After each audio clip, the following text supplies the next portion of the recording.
Welcome back to my channel, Life Changing Fitness here in Saginaw, Michigan.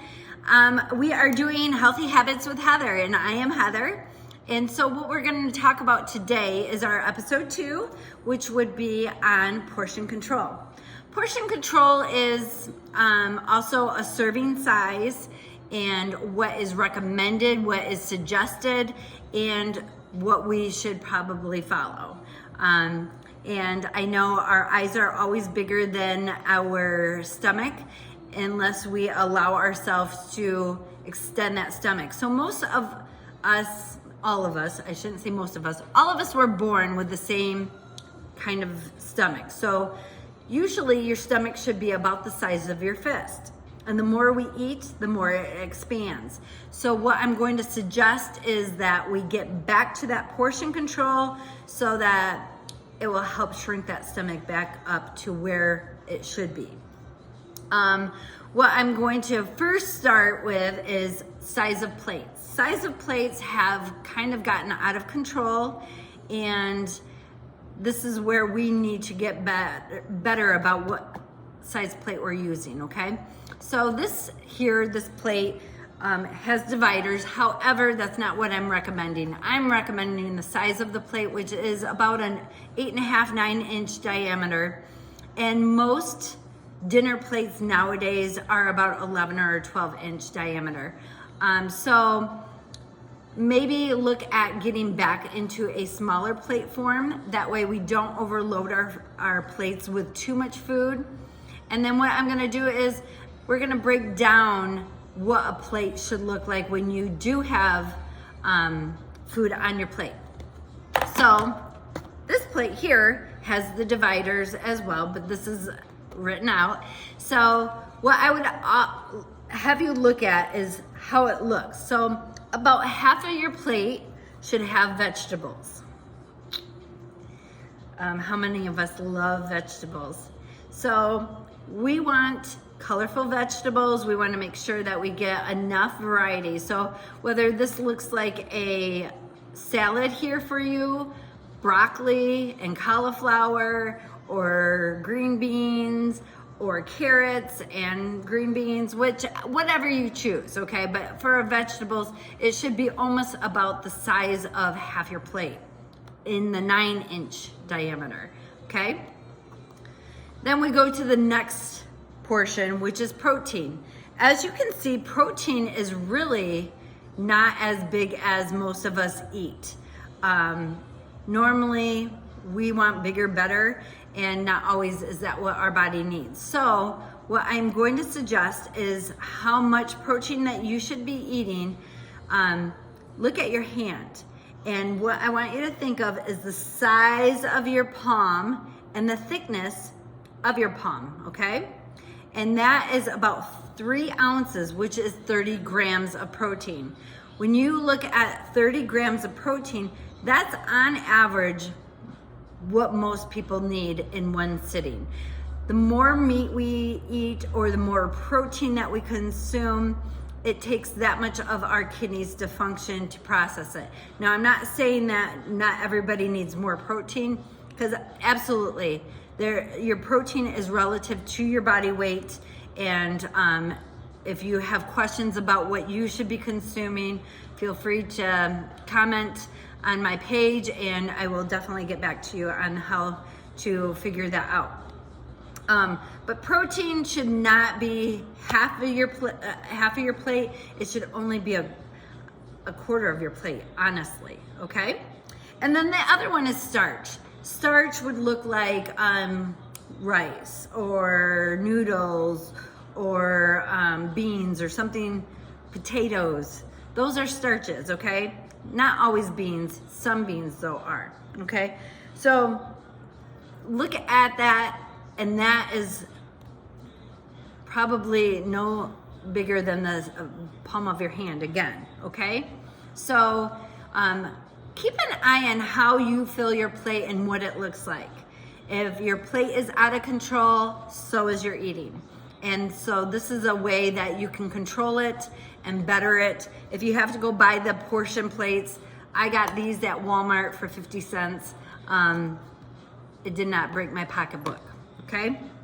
But these are definitely a good tool to help you keep control of what you're eating and how much you're eating.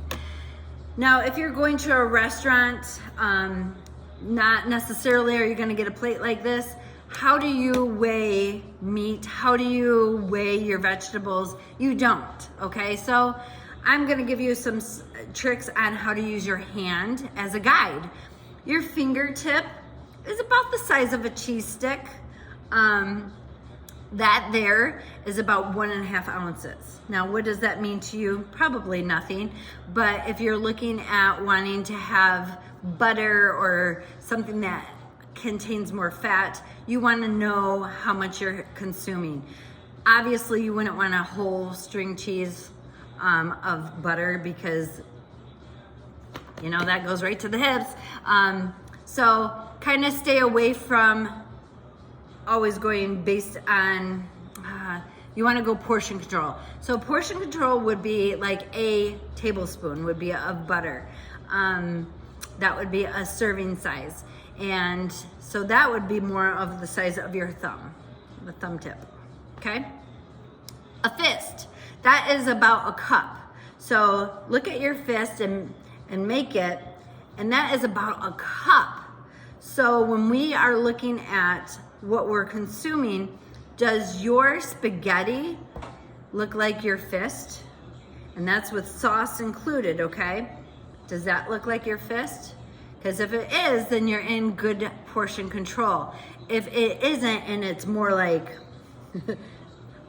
this, then you're out of portion, okay?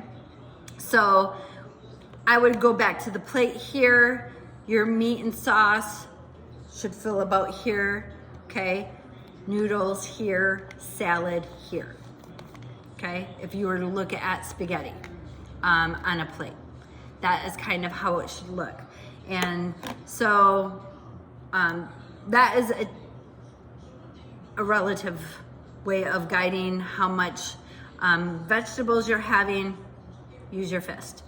As far as an apple, go by the size of your fist. If the apple looks bigger than your fist, then it's a little more than a serving. A banana. Now, bananas nowadays, holy moly, they're quite big.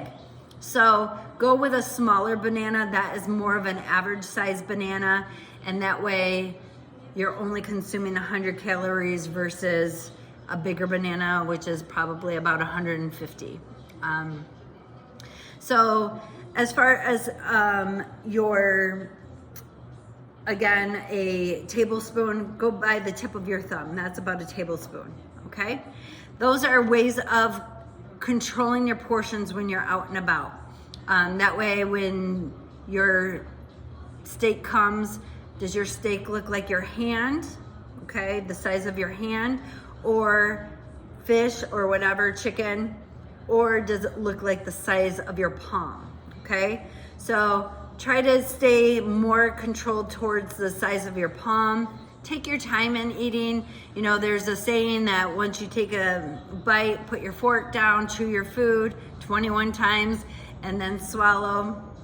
It's just to slow down so that we don't overconsume.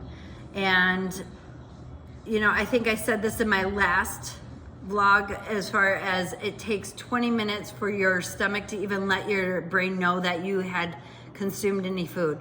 So keep that in mind, slow down, and you'll find that you won't consume as much food, and you won't need as much food, because sometimes we overeat because our body hasn't caught up to what we've already ate.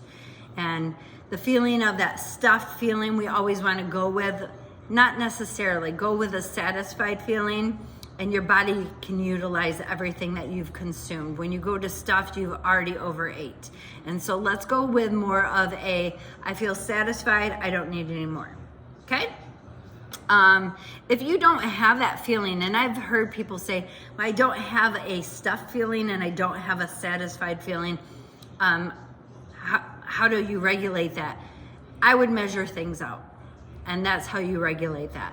I also have a scale. A scale is a really good key thing that you can use that would help you when you're at home cooking, to keep things in control. And measure your meat out so that you're not overeating the meat. The meat tends to be something that a lot of people overconsume, and their body doesn't need as much as they are putting in it. Now, as far as vegetables, nobody ever measures their vegetables, so how would you know how much you're consuming? That would be something I would measure and make sure you're getting enough of. And you should be getting about 5 cups of vegetables in a day. Are you getting that? So I think that if we were to control what we put in our bodies, how it operates, we'd feel better all the way around. One of the things that I use as a tool is you wouldn't take your car to the gas station, fill it up with diesel when it requires unleaded gas.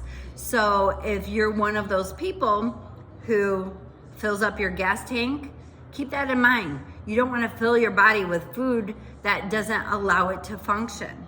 And so is it necessary, or is it just something that we desire? And kind of keep that in regulation too. And I'm not saying that you can't have things that are not in regulation. I'm just saying that if we were to control what we can, then some of the other things would fall into place. So when you go to have pizza next time, instead of eating half the pizza, maybe choose eating a slice of pizza and complement it with a side salad. Or if you were to have a burger at a restaurant, cut it in half, take the other half home. Use it for a different meal. And that way you're saving yourself calories, and you'd realize how fast that you can feel satisfied by eating half of a hamburger. So those are things that you can control, and I'm recommending that you do take control over what goes in your mouth, because what goes in your mouth goes into your body, and that will also determine how it is affected and how we function. So if you feel like you're always sluggish, you're always bloated, look at what you're feeding yourself. You might not be giving yourself enough of the right nutrients that your body requires, or you might be eating too much. So control it. That's what I have to say. Let's take control and make better choices. So when we come here for Thanksgiving or for a big holiday meal, Christmas, New Year's, how does that look? Are you filling your plate? Are you filling that, 11, 12-inch plate so that everything is stacked on top of each other? Don't do that. Just take enough of a spoon where you're tasting everything and sampling everything. And then if you want more of something, then you take another spoonful. But don't overfill your plate and then eat it all. Okay? That's my suggestion to you. That's my hack for you. Hopefully it's helpful for you, and I think that you'll feel better in the long run. So here's Healthy Habits with Heather. Hopefully this habit will be something that you carry on for a long time. Bye.